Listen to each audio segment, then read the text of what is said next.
तो पहले लेक्चर में हम संतुलित आहार की बात करेंगे पोषण के अंतर्गत। अब संतुलित आहार है क्या? सबसे पहली बात तो हम बात करेंगे पोषण स्वास्थ्य में आहार क्या होता है भाई। आहार जिसे हम कहते हैं भोजन। भाई जैसे कि दुनिया में जो कुछ भी है उसके पीछे ऊर्जा, ऊर्जा, एनर्जी के बिना सब बेकार है। काय के तुम कछु पढ़ो लिखो भगो दौड़ो ओढ़ो कछु करो, जब तक शरीर में ताकत नहीं है तो कुछ नहीं कर पा रहे। ताकत कैसे आएगी? भोजन से। ऊर्जा हमें कहाँ से मिलती? अरे मोटरसाइकिल में एनर्जी चाहिए, कहाँ से मिलेगी? पेट्रोल से मिलेगी, ट्रैक्टर डीजल से मिलेगी, हर चीज के लिए चाहिए ऊर्जा। और ऊर्जा को मनुष्य के लिए मुख्य स्रोत क्या है? भोजन है। ठीक है। अब भोजन क्या अकेला एनर्जी ही देता है? हम 2.5 किलो के पैदा भये थे मम्मी के पेट से, और आज हम 40-50 किलो के हैं, तो वे हो कैसे गए? भोजन से। आपने जो कुछ खाया उसी से आपका शरीर बना। आप जो काम कर रहे हो उसमें आपको विभिन्न प्रकार के पोषक तत्व शरीर के निर्माण के लिए, ऊर्जा के लिए, अन्य रोगों से बचाव के लिए चाहिए चाहिए पड़ते हैं। अच्छा, हम बात कर रहे हैं आहार की, तो आहार का मतलब भोजन है। जो कि आप भोजन किस लिए लेते हैं भाई? कि आपके शरीर की क्या होना है? वृद्धि होना है। दूसरा, आपको शरीर के लिए क्या चाहिए? ऊर्जा चाहिए। रोगों से आपका क्या होना चाहिए? बचाव होना चाहिए। रोगों से बचाव, रोग क्षमता, ये सब, इन सब के लिए हम क्या करते हैं? भोजन करते हैं। अब भोजन या जो आहार लिया जाता है उसमें एक शब्द यहाँ पे जोड़ रहे हैं हम। क्या जोड़ रहे हैं? संतुलित। क्या जोड़ रहे हैं? संतुलित। संतुलित आहार क्या है? संतुलित आहार क्या है? ऐसा आहार जिसमें भोजन के सभी हमारे लिए आवश्यक सभी तत्व मौजूद हों। भाई हमें क्या चाहिए? हमने कहा साहब कार्बोहाइड्रेट चाहिए, हमने कहा प्रोटीन चाहिए, हमने कहा साहब वसा चाहिए, फैट, हमने कहा साहब हमारे लिए खनिज चाहिए, मिनरल्स, खनिज चाहिए जिन्हें मिनरल्स कहते हैं, विटामिन्स चाहिए। अच्छा, और भी हमारे लिए जैसे कि फाइबर रेसे भी चाहिए, जल भी चाहिए। तो ये सब जिस भोजन में है, क्या अकेला वह संतुलित भोजन है? नहीं। सबका होना जरूरी है, पर सबका उचित मात्रा में होना जरूरी है। क्वांटिटी, भैया क्वांटिटी, कार्बोहाइड्रेट कितना चाहिए? क्योंकि हमारे शरीर की ऊर्जा का 70% हमें कहाँ से मिलता है? कार्बोहाइड्रेट से मिलता है। तो भोजन में भी ज्यादा होना चाहिए। प्रोटीन शरीर का निर्माण करता है, कितना चाहिए? वसा, खनिज, है ना। अब भाई हमने कहा हमारे लिए 0.1 mg मिलीग्राम वो चाहिए, जैसे हम कह सकते हैं कैल्शियम। अब आप अकेलो कैल्शियम ही खा जाओ तो कैल्शियम से पेट भरतेगा, शरीर बन जाएगा? अरे कैल्शियम हड्डन के लिए जरूरी है। अब तुमसे कई साहब के लोहे से, लोह से खून बढ़ता है, और खून से एनीमिया रोग नहीं हुए। और तुम परेश हो, तुमने सरिया खा गए, कीले खा गए, एक आध कुलाई मुलाई खा जाओ लोहे की, तो बस काम चल जाए। भाई जितना हमको चाहिए उतना, ना ज्यादा ना कम।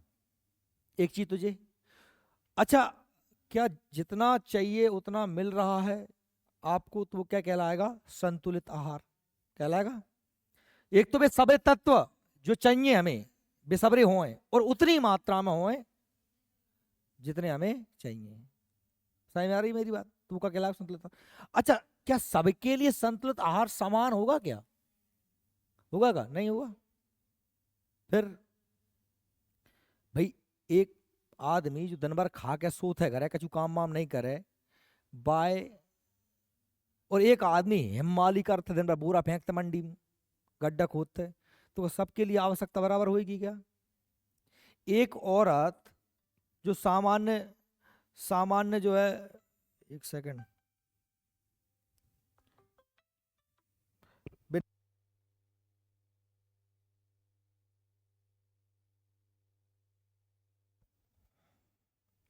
अब एक आदमी दिन भर काम कर रहा है, बाय अलग मात्रा में चाहिए चीजें, एक जो नहीं कर रहा हो अलग से। अच्छा चलो, जा तो वो काम के ऊपर से हो गई, या तो काय से हो गई, वर्क से हो गई। अब अपन बात करें, एक आदमी जो है बाकी उम्र मोड़ा मोड़ी है, 6-7 साल को है, एक 20-25 साल को है, एक 50-60 साल को है, तो क्या इन्हें समान चाहिए का? उम्र का प्रभाव भी पड़ता है। बच्चे की ग्रोथ ज्यादा हो रही है, उसे हो सकता है प्रोटीन ज्यादा चाहिए होता, कैल्शियम ज्यादा चाहिए होता। बूढ़ा आदमी में कोई काम वाम नहीं कर रहा, शरीर में ह्रास हो रहा, तो बस ये दो रोटी खाए, वो ज्यादा खा जाए, उसको पच हो जाए, भाई पचा ही ना पाए वो। अच्छा, दो महिलाएं ले लो, एक महिला सामान्य है, एक महिला गर्भवती है, तो क्या दोनों को भोजन समान चाहिए क्या? अलग अलग मात्रा की आवश्यकता होगी कि नहीं होगी भोजन में? कोई गर्भवती माता है, एक दूध पिलाने वाली माता, जिसे हम धात्री माता कहते हैं, क्या उन्हें समान आहार चाहिए? उनमें भी आहार की मात्रा अलग होगी, वो दूध पिला रही बच्चे को तो उसके लिए अलग भोजन चाहिए, गर्भस्थ हुए तो उसके पोषण अलग चाहिए, सामान्य तो अलग चाहिए। तो हर परिस्थिति में भोजन और भोजन में उपस्थित तत्वों की मात्रा अलग अलग अलग अलग चाहिए होती। बात समझ में आ गई जा? और वह है तो उस व्यक्ति के लिए वो संतुलित आहार है, एक चीज। अब दूसरी एक और बात करते हैं हम।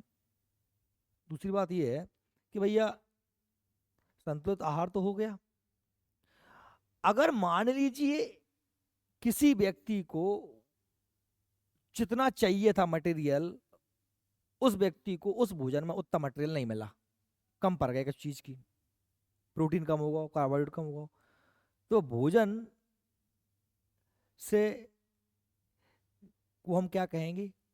उसे कहेंगे असंतुलित आहार। क्या कहेंगे? क्लियर है? वो संतुलित नहीं है, असंतुलित है। अब असंतुलन होवे से क्या हो जाएगा? कुपोषण। क्या हो जाएगा? कुपोषण। भाई भोजन लिया किस लिए जा रहा था? पोषण के लिए। और पोषण कैसे होगा? संतुलित आहार से।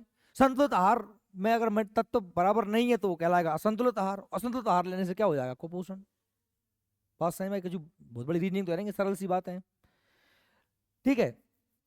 तो जैसे अपन बात करें, आपके बुक्स, अपने जो बुक्स से यहाँ से दिया है कि मानव, आपको जो मिलेगा ये पूरा जो जो पीपीटी जो बनेगी ना, सब ये आपकी किताब से ही बनेगी, ठीक है, अलग से कुछ नहीं। जैसे कहा कि आपको बेसिक बेसिक मटेरियल मिल जाए, मैं जब रामलीला सुना जाऊंगा तुम घर जाकर सब भूल जाओ, उसमें नहीं, सब पूरा बुक का मटेरियल रहेगा, ठीक है। मानव पोषण विषय पर चर्चा करना बहुत महत्वपूर्ण है, क्योंकि हमारे स्वास्थ्य और विकास के लिए अत्यंत महत्वपूर्ण है, ठीक है। तो फालतू दान नहीं। मानव पोषण का मतलब है कि हम अपने शरीर के वे पोषक तत्व प्रदान करें जो स्वस्थ रखने के लिए आवश्यक हो। दिखाता रहो कि नहीं दिखा रहा हो? दिखा रहा होगा पीछे है, चश्माबारी दिखा रहा हो तो? भैया तो क्या कह रहा है भैया कि बे पोषक तत्व प्रदान करें जो हमें स्वस्थ रखने के लिए। मानव पोषण मुख्य पहलू इस पर निर्भर करते हैं कि हम किस प्रकार का आहार लेते हैं। एक स्वस्थ आहार से हमें पोषण, ऊर्जा, विभिन्न प्रकार के पोषक तत्व मिलते हैं जो हमारे शरीर के विकास और कार्यों के लिए आवश्यक होते हैं। शरीर बड़ो भी हो रहा हो, हड्डा भी बनेंगे, खून भी बनेगा, हड्डा के लाने कैल्शियम चाहिए, खून के लाने लोहा चाहिए, मांसपेशियां बनने के लिए प्रोटीन चाहिए, तो ये बनावट के लिए काम कर रहे हैं, चले फिर भी के लाने एनर्जी चाहिए, तो वह कहाँ से मिलेगी? कार्बोहाइड्रेट से मिलेगी। सही में आ रही के बात? पीछे भैया, अशुद्ध और असंतुलित आहार से न केवल फिजिकल स्वास्थ्य को प्रभावित होता है, बल्कि मानसिक स्वास्थ्य भी, शारीरिक विकास पर भी असर पड़ता है। हम जानते हैं भाई, सारे विकास आपस में जुड़े हुए होते हैं, अपना कल बाल विकास में भी पढ़ेंगे, विकास के परस्पर संबंध का सिद्धांत। तुमरे अगर नेक बहुत फुंसी मुंसी कछु हो रही हुए तो तुमरो शरीर में कष्ट है तो तुमरो कछु में मन नहीं लगना है, शारीरिक स्वास्थ्य है तो मानसिक स्वास्थ्य भी खराब हो जाएगा। बुखार मुखार चढ़ो, कछु मन लगा होगा? तो आदमी का शारीरिक स्वास्थ्य और मानसिक स्वास्थ्य आपस में संबंधित होता है। देखिए, मानव पोषण का अध्ययन, अनुसंधान विभिन्न वर्गों, अलग अलग वर्ग के व्यक्ति, अलग अलग उम्र समूह और स्वास्थ्य स्तरों पर किया जाता है। इसके माध्यम से हमें यह समझने में मदद मिलती है क्या, कि विभिन्न पोषक तत्वों की कमी से कैसे रोग या समस्याएं उत्पन्न होती हैं और इसे कैसे सुधारा जा सकता है। इसलिए स्वस्थ और संतुलित आहार लेना मानव पोषण के लिए अत्यंत महत्वपूर्ण होता है। यह हमारे शारीरिक, मानसिक और सामाजिक विकास में मदद करता है और हमें एक स्वस्थ और उत्तम जीवन जीने में सहायता मिलती है। ये सब समझाया गया। अब बात है कि संतुलित आहार क्या है। आप एक प्रकार से बैलेंस करके पूरा भोजन जिसमें हर शरीर को जो जो चाहिए वो सारा सारा मटेरियल मिल जाए। संतुलित आहार का अर्थ उस आहार से है जो शरीर को आवश्यकता अनुसार पोषक तत्वों को प्रदान करता है। आवश्यकता के अनुसार जितनी मात्रा में चाहिए, कार्बोहाइड्रेट तो मिल जाए, प्रोटीन चाहिए वो मिल जाए, सब उसमें मिल जाए। शरीर को आहार की आवश्यकता निम्नलिखित कारणों से होती है। का बेस चाहिए अपने आहार, का बेस चाहिए आहार। अरे ऊर्जा के लाने काम करोगे, लड़ोगे, बढ़ोगे, चिल्लाओगे, रंगोगे, फिरोगे, खाओगे, पियोगे का कछु भी काम करे, काम कहाँ से होता है? बिना ऊर्जा के काम होता है का? भाई एनर्जी के लाना चाहिए। शरीर निर्माण भी रहो, 2.5 किलो भाई थे, 50 किलो के हो गए, कैसे हो गए? हड्डा बन रहे हैं, खून बन रहा हो, मांस बन रहा हो, तो बने हो कहाँ से? तो जो निर्माण के लिए शरीर की क्रियाओं को सुचारू रूप से चलाने व सुरक्षा के लिए, हमारा दिल धड़क रहा हो, ब्रेन काम कर रहा है, किडनी लीवर काम कर रहे हैं, तो ये सब ढंग से चलत रहे हैं। इन सब के लिए क्या चाहिए हमको? भोजन चाहिए। अतः वह आहार जो शरीर की ऊर्जा की आवश्यकता, शरीर के निर्माण तत्वों की आवश्यकता, लोहा, कैल्शियम, प्रोटीन एवं नियामक सुरक्षा तत्वों की आवश्यकता की जो का है नियामक सुरक्षात्मक तत्वों की आवश्यकता मतलब का है भाई जिनकी कमी से कहीं बीमारी ना हो जाए। अरे विटामिन ए की कमी हो गई तो क्या हो जाए? आंखन को रोग, रतौंधी। बी कमी हो गई, बेरी बेरी। डी कमी हो गई, रिकेट्स, हड्डी टेढ़ी हो जाएंगी। विटामिन सी कमी हो गई, मसूड़ों में बीमारी हो जाएगी, इसकर भी। तो ये सब चीजें चाहिए अपने। संतुलित आहार कहलाता अगर सब कुछ मिल रहा है तो। संतुलित आहार प्रत्येक व्यक्ति के लिए समान नहीं होता। का नहीं होए? काम करे बारे आदमी 8 रोटी खाएगो, वो दिन भर सो रहा हो, 2 रोटी में काम हो जाएगा वो है। चूंकि प्रत्येक व्यक्ति की पोषक तत्वों की आवश्यकता भिन्न भिन्न होती है, अतः प्रत्येक का संतुलित आहार भी भिन्न भिन्न होता है। हर आदमी के काम के अनुसार, उम्र के अनुसार, क्षमताओं के अनुसार अलग अलग होता है। अब भोजन के मुख्य घटक कौन कौन से हैं, का खाओ जाते भोजन में? तो हमने कई साहब भोजन के मुख्य घटक जो हैं कार्बोहाइड्रेट, प्रोटीन, वसा। अब इन तीन ही पहले पढ़ो। देखो सबरे जितने भी भोजन के घटक हैं, जितने भोजन के घटक, घटक का मतलब होता है अंग। भाई भोजन के घटकों को मैं दो हिस्सों में बांट सकता हूं, दो कैटेगरी में। एक है मुख्य पोषक तत्व। क्या है? मुख्य पोषक तत्व। और दूसरे हैं गौण। दूसरे हैं गौण पोषक तत्व। गौण पोषक तत्व, ध्यान समझना। मुख्य को मतलब क्या है? जिनकी जरूरत ज्यादा है। और गौण को मतलब क्या है? जिनकी जरूरत कम है। समझ में आ रही है? ज्यादा जरूरत वाले और कम जरूरत वाले। अब ज्यादा जरूरत वाले तीन होते हैं। कौन सा होता है भैया? पहला होता है हमारा कार्बोहाइड्रेट, ठीक है, कार्बोहाइड्रेट। दूसरा हमारा कौन सा है? प्रोटीन। क्या है? प्रोटीन। और तीसरा अपनों का है वसा। का है? वसा। जी कोई ने साइंस पढ़ी होगी, बस सब याद आ जा रहा होगा धीरे धीरे, बायोलॉजी में पढ़ी होगी ना सब पोषण तत्व। और इनमें गुण जिनकी जरूरत कम है तो उनमें नंबर 1 है हमारे खनिज, मिनरल्स। दूसरा हमारा है विटामिन्स। क्या है? विटामिन्स। और तीसरा विटामिन्स होगा, विटामिन्स। तीसरा हमारा क्या है? फाइबर। क्या है? फाइबर। फाइबर माना रेसे, रेसे, रेसे। ठीक है। हालांकि जल को पोषक तत्व तो नहीं माना जाता, पर जल भोजन का मुख्य घटक होता है। बिना पानी का खाओगे, खा भी लोगे तो पचेगा कैसे? है? कछु भी चीज बिना पानी खा सकते हैं क्या अपन? बन सकता है भोजन कछु? अकेले वाटो खा जाओ सू को है? मुख्य पोषक मुख्य घटक है ये, घटक। अब लेकिन चूंकि उसे अलग क्यों रख दिया मैंने? क्योंकि वो पोषक तत्व नहीं है। बात से कछु हमें एनर्जी, कुछ ऊर्जा वगैरह या कुछ निर्माण। हाँ, शरीर के निर्माण में तो आप जानते हैं 60 से 65% हिस्सा काय का है? जल का ही। आपकी बॉडी के निर्माण में 65% क्या है? पानी, जल ही जल है ना? तो भाई ये हमारे मुख्य पोषक तत्व हैं। इनमें हमने कहा साहब घटक कौन कौन से हैं? कार्बोहाइड्रेट, प्रोटीन, वसा, खनिज, जल, विटामिन। बात सही में आ रही? तो खनिज, जल, विटामिन। अब इनमें से हमने कहा साहब कार्बनिक, इन पोषक तत्वों को हम दो कैटेगरी में बांट रहे हैं, एक कार्बनिक और दूसरा अकार्बनिक। अच्छा, कार्बनिक अकार्बनिक होत का है? जे में कार्बन होए ते कार्बनिक और जे में कार्बन ना होए ते अकार्बनिक। कार्बन तो जानते ही हो, जैसे सोना है, चांदी है, लोहा है, एल्यूमिनियम है, ऐसे ही क्या होता है, कार्बन भी होता है। क्या होता है? ये सब सोना चांदी लोहा ये सब क्या है? ये खनिज, ये सब क्या है? अरे तत्व है, एलिमेंट्स हैं। क्या है? एलिमेंट्स। ऐसी कार्बन भी क्या है? एक एलिमेंट्स। भाई सोना चांदी लोहा आपने देखा, कार्बन मतलब का भाई, ये कार्बन हर चीज में है ज्यादातर। तुम देखो तो अपने कोयला में भी कार्बन है, हीरा पूरा प्योर कार्बन है, ग्रेफाइट भी कार्बन ही है, तुम्हारे घर है का जो तवा पे चेंट वो कार्बन, वो भी कार्बन है, तुम्हारी आंख में लग रहा है काजल भी कार्बन, तुम्हारी खाल में भी कार्बन, तुम्हारी शक्कर में भी कार्बन। कार्बन दो रूप में मिलते हैं। क्या रूप में? एक तो शुद्ध कार्बन अकेलो कार्बन, और एक कछु के संगे मिलो हुए कार्बन। तो बात कहते हैं यौगिक। क्या कहते हैं? बात समझ में आ रही है? कार्बन अकेलो, जैसे मैंने कहा हीरा अकेलो कार्बन है, लेकिन मैं कि शक्कर, तो शक्कर में कार्बोहाइड्रेट है, वहां में कार्बन भी है, वहां में हाइड्रोजन भी है, और वहां में ऑक्सीजन है।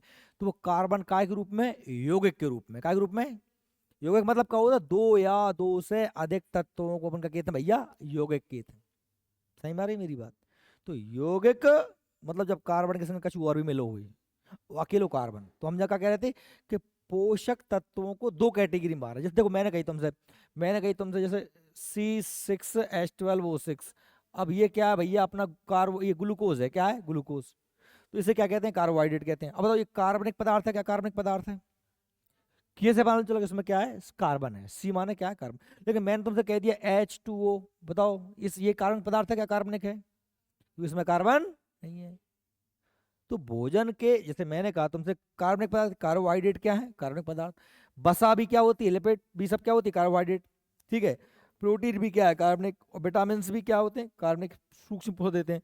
अकार्बनिक जैसे खनिज लवण है। अब कैल्शियम है तो कैल्शियम, कैल्शियम है, चाहे सोडियम है, चाहे तो पोटेशियम हो गया, चाहे हमारा लोहा हो गया, ये तो अपने आप में अलग तत्व हैं। जैसे हमारे हमारे गले के लिए कौन सा, थायराइड ग्रंथि के लिए कौन सा चाहिए होता है? आयोडीन। ये सब क्या है? अपने आप में खनिज तत्व है। तो ये क्या है? अकार्बनिक है। है ना? और पानी भी कैसा है? अकार्बनिक है। तो ये नहीं, हम सूक्ष्म पोषक तत्व कह देते हैं। ठीक है, ध्यान रख लेना, विटामिन भी सूक्ष्म पोषक में ही आता है। ये अलग से लिखा है, नहीं तो सोचोगे ये तो तीन होते हैं बृहत पोषक, मतलब कौन कौन से? कार्बोहाइड्रेट, वसा और प्रोटीन। और ये सब क्या है? सूक्ष्म है। लेकिन चूंकि ये कार्बनिक के साथ साथ ये विटामिन कैसा है भैया? ये विटामिन में क्या होता है? बृहद वाले में क्यों क्यों रखा है इधर अपने? क्योंकि इसमें कार्बन भी होता है। क्या होता है? विटामिन में क्या होते हैं? कार्बनिक भी होते हैं। ठीक है। अब हमने कई साहब ये सभी तत्व देख लिया तुमने, कार्बोहाइड्रेट, वसा, प्रोटीन मुख्य हो गए, बाकी विटामिन, खनिज लवण, प्रोटीन, ये सब अन्न हो गए। अब हम इनमें से फिर एक एक करके पढ़ें, एक एक करके पढ़ें। तो एक एक करके सबसे पहले क्या देख, तो सब देखो तुम क्या, अपन देखेंगे कार्बोहाइड्रेट। लेकिन इसमें एक और चीज दी है भैया, पोषक पदार्थ हैं उन्हें अपन कुछ कैटेगरी में बांट सकते हैं। कैसी कैटेगरी में बांट सकते हैं? जैसे देखो एक पदार्थ है ऊर्जा देने वाले, कैसे हैं? जिससे शरीर को क्या मिलती है? एनर्जी। अब एनर्जी कहाँ से मिलता है? एनर्जी मिलता है कार्बोहाइड्रेट से और वसा से। कहाँ से मिलता है? कार्बोहाइड्रेट से और वसा से। ठीक है। देखो सब, कार्बोहाइड्रेट और वसा में अंतर का है कि कार्बोहाइड्रेट से एनर्जी तो मिलत कम है 1 ग्राम से। 1 ग्राम तुम कार्बोहाइड्रेट ग्लूकोज खाओगे तुम्हें 4.2 कैलोरी ऊर्जा मिलेगी। और 1 ग्राम तुम घी खा जाओ, डालडा खा जाओ, तो तुम्हें 9.2 कैलोरी ऊर्जा मिलेगी। मिल ज्यादा कहाँ से रही है? वसा से। मिल ज्यादा कहाँ से रही है? वसा से। लेकिन वसा पचने में बहुत टाइम लगता है, वसा आसानी से नहीं पचे। तुम पूरी दाल, पूरी पराठे सूझ जाओ तो समझानो तुम डकारा लेत फिरोगी। लेकिन अगर तुम दाल रोटी खाओ, चावल खाओ, चावल में आलू खाओ, रोटी खाओ, इनसे क्या मिलता है? कार्बोहाइड्रेट। कार्बोहाइड्रेट से प्रति ग्राम तो भले ही कम मिल रही है, लेकिन ओवरऑल ये पचने में सहायक है। तो हमारे शरीर की 50 60 से 65% ऊर्जा की आवश्यकता कौन पूरी कर देता है? कार्बोहाइड्रेट। जब कार्बोहाइड्रेट नहीं हो तो फिर हम कहाँ से लेते हैं एनर्जी? वसा से लेते हैं, है ना? वसा, फैट, चर्बी, कच्ची देखो बड्डे थोंथलारे आदमी पेट बड्डे बड्डे हो रहे हैं, मतलब क्या है कि बन पे का चैंट रही है, चर्बी चैंट रही है। फिर वे कहते हैं हम डाइटिंग कर रहे हैं, क्या कर रहे हैं? कभी रोटी नहीं खा रहा है, कार्बोहाइड्रेट नहीं खा रहा है, कार्बोहाइड्रेट नहीं खा रहा है, शरीर तो चाहिए एनर्जी भाई, किडनी लीवर हार्ट, उठना बैठना चलना फिरना तुम्हारा हो रहा है, ये इन सब के लिए क्या चाहिए? ऊर्जा। फिर वो ऊर्जा मिलेगी काय से? तो आपके जो चर्बी है वो चर्बी ही आपकी जो है कैलोरी प्रदान करेगी। अब जे व्यक्ति में चर्बी भी नहीं है वो बुके लो के हम तो उपास ही हैं भैया, तो फिर वो बाप का होगा, बाकी हड्डे हीटेंगे, फिर तो गायब हो जाए वो। इसलिए उपास भी कौन बना होगा? वह मोटे ताजे नहीं, दूरी पत्र नहीं। ऊर्जा प्रदान करने तत्व कौन से होते हैं भैया? कार्बोहाइड्रेट, वसा। प्रोटीन क्या होता है कि ऊर्जा प्रदान नहीं करता है, एक ध्यान से लेना। करता तो है कि एक देखो मैं बताऊं आपको, 1 ग्राम जो होता है ना कार्बोहाइड्रेट, कार्बोहाइड्रेट जो वो है हमारे लिए 4.2 किलो कैलोरी ऊर्जा प्रदान करता है। और 1 ग्राम जो वसा होता है ना, वसा फैट, वो हमारे लिए जो है 9.2 किलो कैलोरी ऊर्जा प्रदान करता है। ऐसी 1 ग्राम, अगर मैं प्रोटीन की बात करूं, क्या बात करूं? प्रोटीन की, तो जो प्रोटीन हमारा होता है वो 4 से 5 किलो कैलोरी। लेकिन सबसे पहले क्या पचता है? कार्बोहाइड्रेट। कार्बोहाइड्रेट नहीं होगा तो फिर क्या पचेगा? बसा। और अगर बसा भी नहीं है तो फिर क्या पचेगा? प्रोटीन। तो मैंने क्या कहा कि भाई आप रोटी सब्जी खाते हो तो आपको एनर्जी मिल जाती, नहीं खा रहे हो, मोटे ताजे ज्यादा हो गए थे, डाइटिंग कर रहे हो तो तुम्हारी बसा पचेगी, फैट पचेगा, तुम दूबरे हो जाओगे। अब कौन को आदमी भलो आदमी दूबरो ही है वो। अब दूबरो को मतलब क्या है? वहां प्रोटीन नहीं है भाई। प्रोटीन से क्या बनता है? मांस बनते हैं। हमारा मांसपेशी कहाँ से बनती है? प्रोटीन से बनती है। मसल्स कहाँ से बनती है? प्रोटीन से बनती है। अब मसल्स अकेली हैंगी तुम में, न तुम में फैट है, वो तुम कार्बोहाइड्रेट, जो दो ही चीज ले नहीं रहे, तो फिर तुम का पचेगा प्रोटीन, मतलब तुम्हारी मांस पचल लगेगा, फिर तुम फिर अड्डे ईटे आएंगे। ठीक है, इसलिए ये देते हैं, लेकिन मुख्य देता कौन? कार्बोहाइड्रेट। ऊर्जा प्रदान करने वाले खाद्य पदार्थ कौन कौन से हैं जिनसे कार्बोहाइड्रेट मिलेगा? जिनसे कार्बोहाइड्रेट मिलेगा, क्या? गेहूं से मिलेगा। बसा कहाँ से मिलेगा? तेल से मिलेगा, है ना। चपाती माना रोटी, आलू स्रोत। अब बाकी तो मुला कहेंगे तुम केरा खा जाओ, चावल खा जाओ, और मुलक चीज़ें हैं जिनसे कार्बोहाइड्रेट मिलता है। शक्कर खा जाओ, शक्कर से भी कार्बोहाइड्रेट मिलता है। शकरकंद खा जाओ, सबसे कार्बोहाइड्रेट मिलता है। शरीर का निर्माण करने वाले तत्व कौन कौन से हैं? तो निर्माण काय का होता है? जिनसे शरीर बन रहा होए। शरीर में का बनना है? हड्डा बनना है, काय से बनेंगे? कैल्शियम से। कैल्शियम का है? खनिज। शरीर में खून बनने हैं, खून काय से बनेगा? आरबीसी से। आरबीसी काय से बनेगी? लोहे से। लोहा क्या है? खनिज।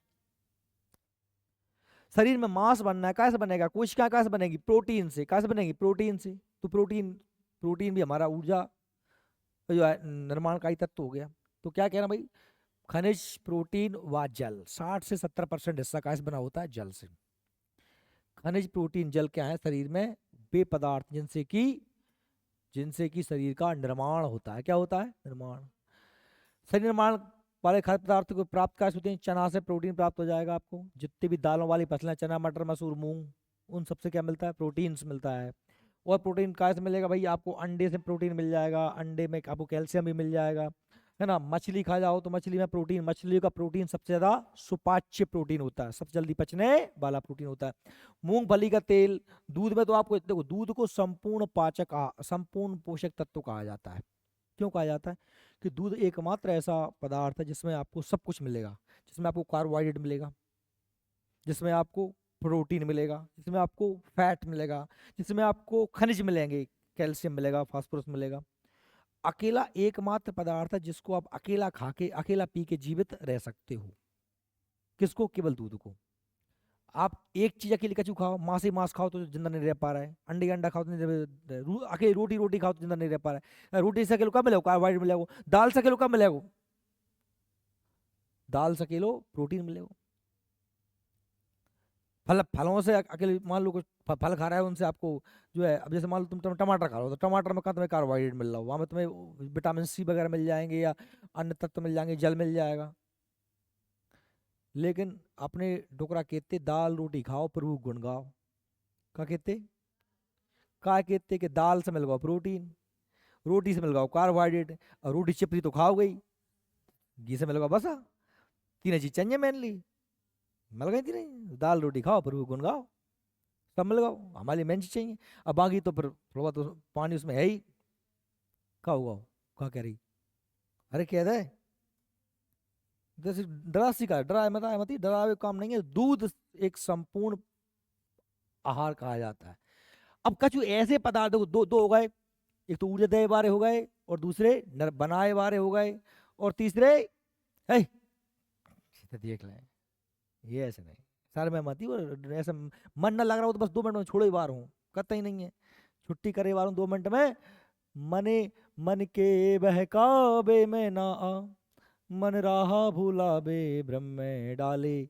मने लगाना पड़ता है जो भागते रहते बते हैं, जैसे रोकोगे तो रोग प्रतिरोधक क्षमता जिनकी वजह से, जिन देखो ये विटामिन है, ना तो शरीर ऊर्जा दें ना शरीर बनाए, पर जे हम जब नो हैं तो हमारे शरीर में रोगन से लड़ने की क्षमता है। ये अगर कम हो जाएंगे तो हमें कुछ ना कुछ बीमारी हो जाएगी। जैसे विटामिन ए कम हो जाए तो हमें रतौंधी रोग हो जाएगा। हमारे रेटिना के जो सिलेंडर सेल हैं उनकी क्षति हो जाएगी। रेटिना जानते हो ना, एक आंख के पीछे का पर्दा, इस पे इमेज बनती है, उसका निर्माण होता है शंक्वाकार और सिलेंडर बेलनाकार सेलों से। ठीक है, तो वो जो है हमें दिखना बंद हो जाएगा कम प्रकाश में। तो ऐसे ही हमने कहा साहब अलग अलग विटामिन हैं, विटामिन बी की कमी से बेरी बेरी रोग हो जाता है, त्वचा फट जाती है, विटामिन सी से स्कर भी हो जाता है, विटामिन डी की कमी से, है ना। अच्छा, क्या अकेले विटामिन की कमी से रोग होते हैं? अरे विटामिन की कमी से नहीं अकेले होते भैया। लोहा नहीं कम हो जाएगा तो आपको क्या हो जाएगा? एनीमिया। अगर कैल्शियम कम हो जाएगा तो आपको हड्डियां कमजोर हो जाएंगी, दांत आपके घिसने लगेंगे, दांतों में क्षरण हो जाएगा। इसलिए खनिज लवण और विटामिन दो ऐसी चीज हैं जिनकी कमी से शरीर में क्या हो जाती है?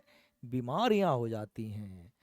तो वही है रोग प्रतिरोधक क्षमता। अब इन्हें हम विटामिन कहाँ से मिलते हैं? तो अब देखो, आम विटामिन ए मिल जाएगा, विटामिन सी भी मिल जाएगा, खट्टे फलों में विटामिन सी मिल जाते हैं, गाजर में विटामिन ए मिल जाता है, पत्ता से पालक से हमें आयरन मिल जाता है ना। तो ऐसे अलग अलग पदार्थ है। गाजर, पपीता, आंवला में सबसे ज्यादा विटामिन क्या हो जाता है? सी। एक आंवला खाओगे तो ये मान लो आप स्वस्थ रहोगे, बाल, त्वचा, सब कुछ, है ना। नींबू, संतरा, गोभी, इन सब से क्या मिलते हैं हमको? विटामिन और खनिज मिलते हैं। ठीक है, मेरे हिसाब से तुम्हें कल ही पढ़ाऊंगा मैं, क्योंकि तुम लोग मुझे लग रहा है पकने लगे हो, पचने लगे हो। पचना नहीं है, जो मन लगे तो उन्हों ही पढ़ो, और मन न लगे तो पढ़ाई मत करो। ठीक है।